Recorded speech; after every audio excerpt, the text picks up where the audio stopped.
Hello, and welcome to another episode of The Hammer, an umpire podcast. I'm your host, Kevin Weber. I think I've got another interesting show for you. In this episode, we're going to talk about goals for 2020, what you can do to improve your umpiring and your skills on the field. Also, I'm going to do an umpire spotlight of Hall of Fame umpire Jocko Conlan. And I've got a guest interview this week, this time with my twin brother, Kirk Weber. So sit back, make sure your speakers are turned up, your earbuds are in tight for another episode of The Hammer, an umpire podcast.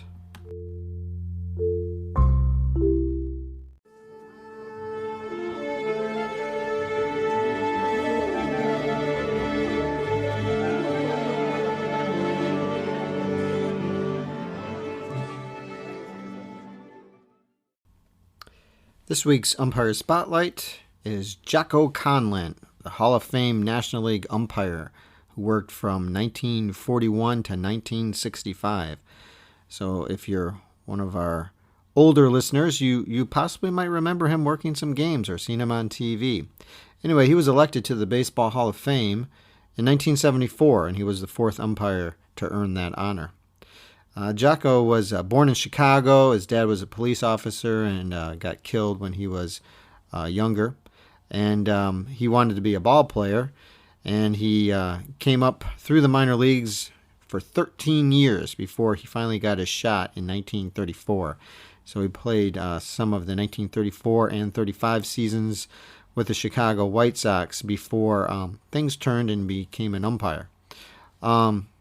He worked 5 World Series and 6 All-Star games, and his trademark was that he kind of, his dress tie. I mean, instead of having kind of the regular dress tie that a lot of the umpires wore back in that day, he usually wore kind of a natty polka dot bow tie or some kind of bow tie.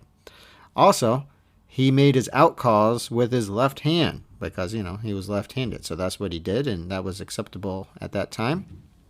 And he also was the last National League umpire to work with the outside, balloon protector because he originally thought that he was going to be an American League umpire, and that's what he was working. So when he went into the National League, he just kept that, and he was the last one to do that. So like I said, before Conlan made it to the National League as an umpire, he played 2 seasons in the American League with his hometown Chicago White Sox. And it was a long journey through the minors for him, filled with many mistakes and some bad luck. He started his professional career in 1920 in Wichita. Then he bounced around mainly in the Double-A level and also played in Rochester and Newark and Toledo and Montreal.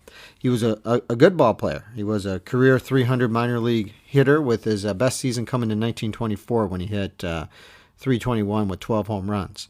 So he probably would have made his big league debut in 1925 for the Cincinnati Reds, who were willing to buy his contract. But a late season injury nixed a trade opportunity for him, and that opportunity was lost. And he didn't make the majors until he was 34 years old. So his luck changed in 1935, though. On July 28th, in a 114-degree day, Conlan was out with an injury. And he was asked to fill in for Red Ormsby, who was overcome by the heat. Now, in those days, Major League games were officiated by 2-man crews. And if an umpire wasn't able to work, it was common practice to have a player or an assistant coach or something help in the game. This is what Jocko Conlan did in on July 28th and 29th in Chicago. Apparently, Conlan made a good showing during the opportunity because after the White Sox released him at the end of the season, the team general manager recommended to him that he try his hand as an umpire. Now, in those days, umpires had a pension system, and the ball players did not. So Conlan was intrigued, and after gaining some experience in the minor leagues, he made it to the National League as an umpire in 1941. So he was there until 65, and during that tenure, like I said, he did 4 NL playoff games, the 6 World Series, the 6 All-Star games, and then got himself elected into the Hall of Fame. One of the reasons Conlan is one of my favorite umpires is because I find some similarities that he has with me. One, he wasn't a particularly big guy. As a matter of fact, he was about the same size as I was. And in those days, you could probably get away with that more. You didn't have to be, 6'2" and 190 like a lot of the professional umpires seem to be nowadays. So that's kind of inspiring to us smaller guys for sure. He worked hard to gain the respect that he needed in ball games. He wasn't given it because of his physical or imposing size. He had to earn it. He had to know how to manage a game and how to get along with players. And he probably had that ability as well because he was a player for a long time and he understood what people were going through, what the managers and players and everybody else was going through. However, this did not stop him from having some run-ins with particular managers, particularly Leo DeRocher. Now, one of the things that's missing from modern baseball is that we don't have many of the heated arguments like we used to see with Earl Weaver or Lou Piniella or Sparky Anderson or those types of managers because of instant replay and other things. There's some good and bad things because of that. But that was not the case back in Jocko Conlan's day. He had several classic run-ins with Leo DeRocher. And one of the most memorable conflicts, Conlan felt DeRocher kicked him in the shin while he was attempting to kick dirt on him. He kind of missed and slipped or whatever. But instead of ejecting DeRocher and walking away or whatever, Conlan simply returned to kick DeRocher's shin. And of course, because Conlan was wearing shin guards, he didn't really get hurt at all, and I'm sure it didn't feel very good to DeRocher to get kicked right in the shin. Everybody knows that, right? Anyway, Jocko Conlan was certainly an interesting character and one of the great umpires of all time. His Hall of Fame plaque reads, John Bertrand Conlan, Jocko, umpire, National League, 1941 to 1965. Sunny disposition, accuracy, and hustle earned him rating as standout umpire, and he won respect of players and managers with his fairness. Only arbiter to work in each of first 4 NL pennant playoffs, chosen for 6 World Series and 6 All-Star games. So certainly some great accomplishments for him, and somebody to check out and see how he did things and the kind of attitude that he had and the kind of hustle that he displayed while he was working in the major leagues. So that's this week's Umpire's Spotlight, Jocko Conlan. When it comes to towing, seeing is believing. That's why Chevy Truck's advanced camera technology offers up to 8 available cameras for 14 unique views, so you can focus on the view that really matters. Chevrolet, together let's drive. Learn more about Chevy Trucks at Chevy.com. Safety or driver assistance features are no substitute for the driver's responsibility to operate the vehicle in a safe manner. Read the vehicle owner's manual for important feature limitations and information.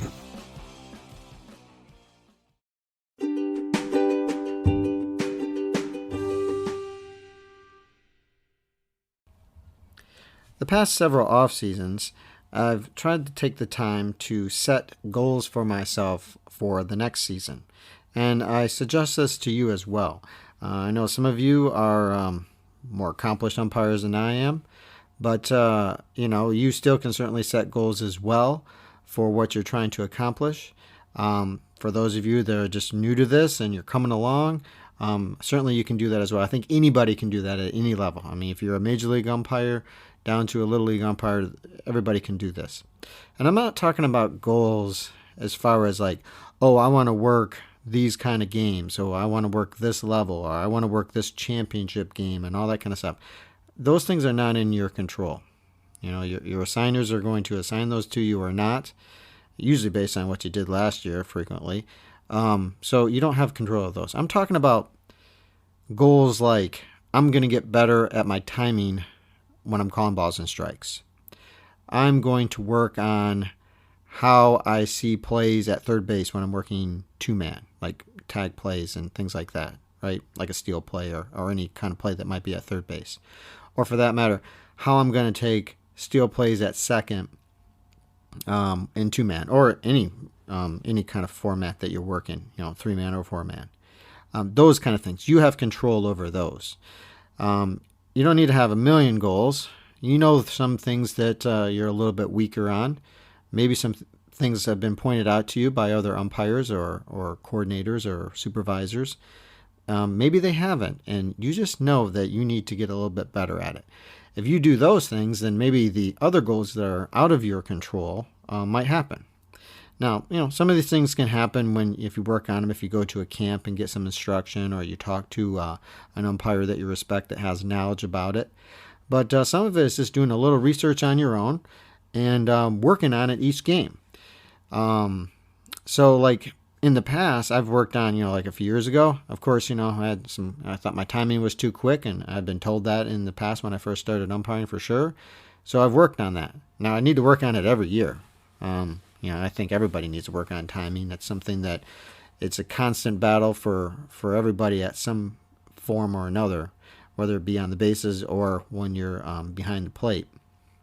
So, those things, they're ongoing, but I had specific goals for that one particular year. Last year, I had a couple goals. I worked on how I was taking steal plays at second and how I was turning and trying to get in a little bit closer position and a closer set position taking steal plays, particularly in two-man, because, I still work primarily two-man most of the time. I mean, I get a few opportunities to work 3 or 4-man, but, maybe not as many as I'd like, but that's the way it goes. So I worked on that, and I thought I did get a little bit better at that. I was pleased with how I did. The other thing I worked at was trying to maintain my pause, read, react when I was working first base and two-man, in the hopes that would transfer over to how well I could do that if I was working 3 or 4-man. And I think I did pretty well. There were some games where it kind of was out of my mind, and because, in two-man, especially once you work it quite a bit, you can you just kind of do things more instinctively. And I'm sure 3 and 4-man, the same type of thing. But I want to have the similar type of timing, whether I'm working 2, 3, or 4-man, for reading a fly ball that's in my area. So I think whatever system you're working, if you continue to do that, you'll be able to do that. So that's something that's going to be ongoing. I'm going to continue to do that next year as well. But like one of my goals for this next year is specifically how I work first base. Obviously, I work more two-man, but where I'm taking plays, where I'm taking ground ball plays at first base.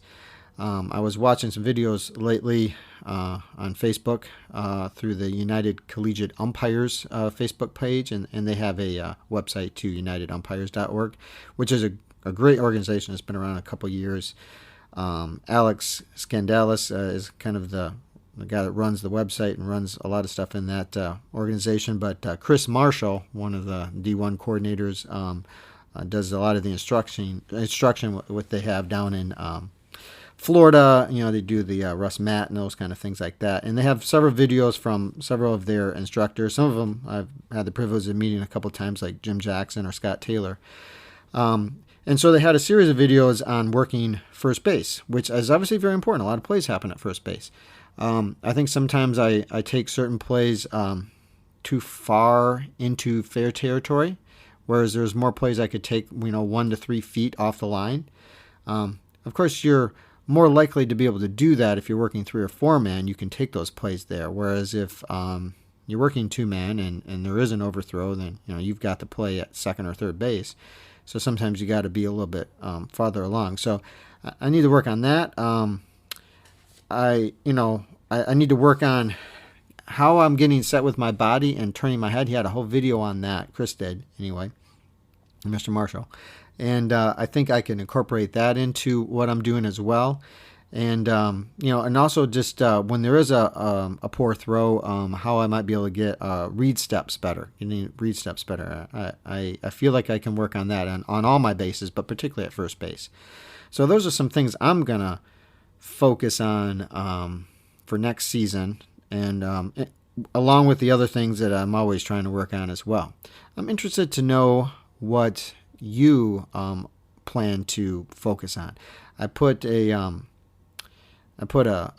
post out on the Facebook page for that I just started up, and asking people to give me some feedback on what they might be focusing on for goals for this upcoming season, and leaving me a 60-second voicemail. So if I get some of those, I'm certainly going to share them. I on this podcast or future podcasts to see what kind of goals people have. I think when you hear what other people are doing, that makes it a little bit easier to come up with some yourself. And again, you can't like have 20 goals because, that's a little bit too much. You got to have a few specific focus goals you can work on, along with everything else that's just basic that you got to make sure you maintain throughout a season, for all the games that we are working. So that's kind of what I'm thinking as far as that. And like I said, I'd really appreciate it if you, gave me some feedback on that and let me know what you're thinking. I mean, for example, another thing that I'm going to work on, and maybe some of you as well, is my drop third strike mechanic. I do the hammer, and if there is a drop third strike, I used to give like the safe sign. And I was told in my camp that that's not really acceptable anymore, and also can be confusing, which I agree. So you give the hand out to the side with the point, indicating that the ball was on the ground. And so I have to work that in. It's going to be a little bit of a work in progress. I'm sure at some point my mind is just going to go to doing the safe sign, because that's the way I've been doing it for several years now. But I know I can train myself to do it in a different way. So I'll make sure that happens. So I'm really interested in knowing what some of you guys are thinking and what you're trying to work on, and then how you might go about doing it and try to make sure that happens. So that is kind of a mechanics segment that we have here, and kind of a mental segment. I guess that's what we're going for, not necessarily rules, but something that we all should be thinking about throughout the season.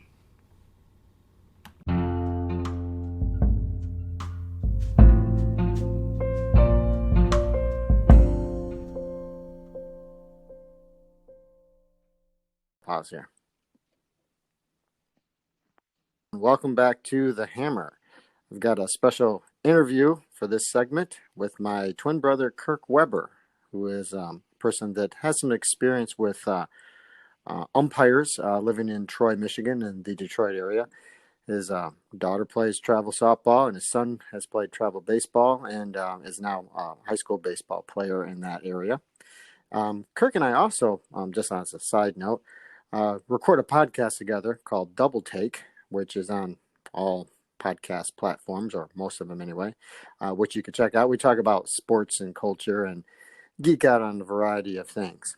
But anyway, I've got Kirk on here today to talk about umpiring and what he's seen for the good and the bad of umpiring.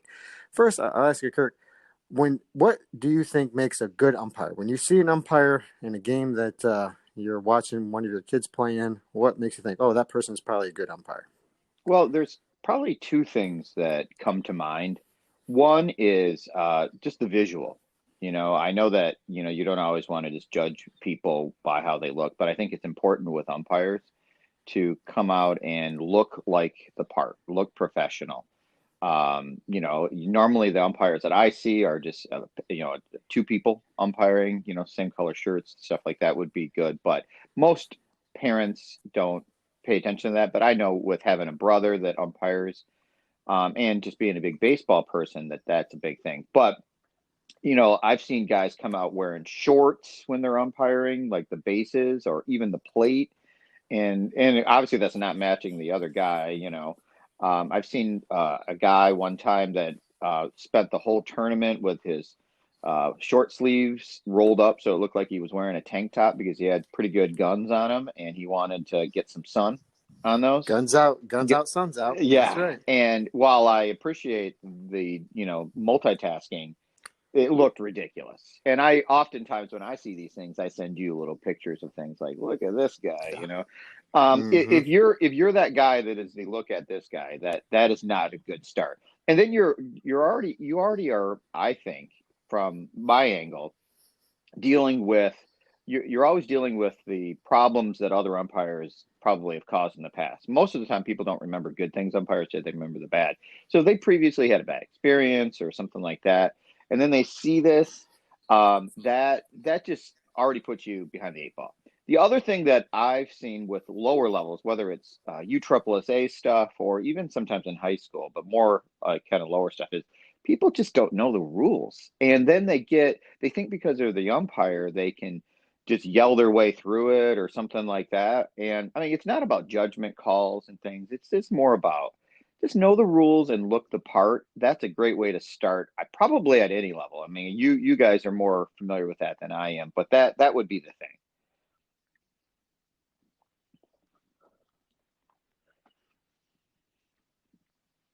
That we try to do now in modern umpiring. And, knowing the rules is being in control of the game as well. That's definitely very important. There's different rule sets that people have to play with, but you got to know what you're doing going into a contest. If you're playing pro rules, you're playing federation rules, what the DH rule is, what the mercy rules are, time limits, all those kind of things for the guys that work, summer ball, which most of us do. If you're trying to get better, you're working some summer ball. So, right. Yes. So, have you noticed some differences as far as, from travel ball to high school ball that you see now the last few years here? Well, I do think the umpiring gets better as kids get older. And I know I'm talking from a parent perspective, but I guess that's why I'm on. I do see strike zones change. They tend to get a little smaller, more particular. And that's not a problem. I mean, I think anybody that's a fan of the game, and even though you have your motives, whether you're a coach or a parent, and you're always kind of rooting for your particular player and things like that, you just want to see things be fair. Mm-hmm. So, like, if a strike zone is big or small, just make sure it's being called the same way, and make sure that it is, especially from a hitter perspective. And I have a son that pitches too, but it's got to be hittable pitches. Like these, times when you're calling stuff that's at somebody's eyes or neck or, 4 or 5 inches off the plate or skimming across the ground, that is just not fair to anyone. And even the other side, which won't say anything to you, is going to be like, yeah, that's not really good. Well, they know it's coming their way probably. Right. Too, unfortunately. So, that sort of thing is, get consistent. Have something that is a balance. I mean, you want to find a strike zone that is fair to both sides. I'm sure that's what people talk about in camps, and can help especially with amateur players. They're just trying to, no matter what level they're at, they're just trying to grow as a player. So if you're able to do that, that helps everyone out. So yeah, I would say the strike zone is kind of the bigger thing I tend to see. I know with the bigger fields, there are times, the way it kind of works in high school, at least around the Metro Detroit area, is, guys that have been umping longer probably are going to sometimes get some more high school stuff, but sometimes they're a little bit older, not quite as in good a shape, and they have a larger field to deal with. And sometimes that kind of, you see how they're not getting to position, especially if they're doing the bases, that sort of thing. So I see that occasionally too. But people are sympathetic to umpires. I mean, whether it's a hot day in the summer, where you're want to make sure they're hydrated, because a lot of times you're just kind of getting overworked for tournaments and things like that. And I think just when umpires make good calls, you tend to appreciate it, because it's unfortunate, but a lot of times you're only as good as the other people that have been umping, recently for those teams. Or sometimes you're only as good as your partner, right? Would that be true? Oh, yeah. I mean, if they're messing up, you could be the greatest umpire in the world, but you're going to be blamed too, So they're, these guys are a joke. It's always like it's always a collective, right? Or something like that. Well, we are the other team out there, so that's true, Right. So yeah, I appreciate, especially, with lesser pay jobs like high school and lower. It's not like college level sorts of things. I know that sometimes you're the glutton of punishment, but on the other hand, I appreciate that people come out and do these jobs. It's not easy, but we need more people to keep umpiring, because, you can't really have the games without them. That's right. That's right. Well, I appreciate you coming on today and giving a little parent perspective. We have a variety of listeners on the show, from guys that do Little League and travel tournaments to, high school age and college age, and even a few pro guys that listen in. So it's definitely an interesting perspective. I know a lot of people, they have their own kids and stuff involved in sports, and we always take a look at things from a official's perspective. I mean, if I'm watching basketball or football or obviously baseball as well, I'm always seeing what the officials are doing and trying to figure out, how things are going for them more than anything else. So I appreciate that. Right. So Yeah, and I'd like to congratulate you. I know you just recently found out that you're going to get to do a Division 1 non-conference game this spring, and that's your yes, first attempt at that. And I know from that's a very exciting thing and a goal of yours, and so that'll be cool. I hope I can view it. I know it's a midweek game, but you guys normally don't like to talk about where you're going and stuff. Is that yeah, true? it's usually the you shouldn't be saying what games you're working on social media in particular, but obviously on a podcast as well. But yes, I'm working a non-con game in the spring here in Michigan. Right. So I'll Right. leave it at that. I mean, I can talk about more afterward, but yeah, I'm very excited, very honored to do it. Okay, is it the highest level game out there? Well, no, but you know what? There's a lot of guys that like to be working it. So I'm very blessed to get the opportunity to do it. Hopefully I'll do all right. It's a 3-man crew and I'm going to be working first base. So I'm going to be studying up from now until April when that happens. Maybe I'll get lucky and get another one along the way. But yeah, it's been a long, arduous process to get to this point. But I've worked hard like a lot of guys have, and it's paid off. So I feel very proud that I've been able to do that, and hopefully I'll represent pretty well I'm all the guys yeah. that brought me along, because that's really what it is. There's people in your corner that help you out and promote you and help you get better. And, it's not just you once you get to whatever level, whether you're doing a state championship or you're doing a Division 1 game or moving up to D2. I mean, I've got some D2 games, some non-cons that I have this year too, which I haven't had very many of those in the past. So that's really exciting as well. So Right. I'm sure you'll do a fine yeah, job, yeah. Well, thanks. Yeah. and yep, congratulations too.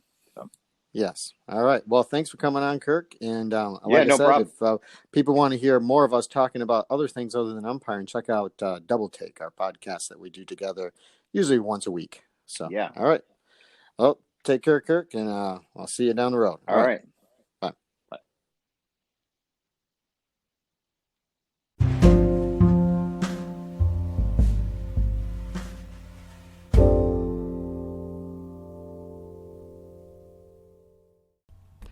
Well, thanks for sticking with me through another episode of The Hammer. I've been very pleased for how things have been progressing with this podcast. I've been able to get it on different listening platforms. So if there's one in particular you like more than another, hopefully it's on there now. I just recently got the podcast on Apple Podcasts. It's on Google Podcast, Breaker, Spotify. That's one I like. Of course, on Anchor, Pocket Cast, Radio Public, TuneIn, and iHeartRadio. And there's some others that will be coming down the line as we move into the future.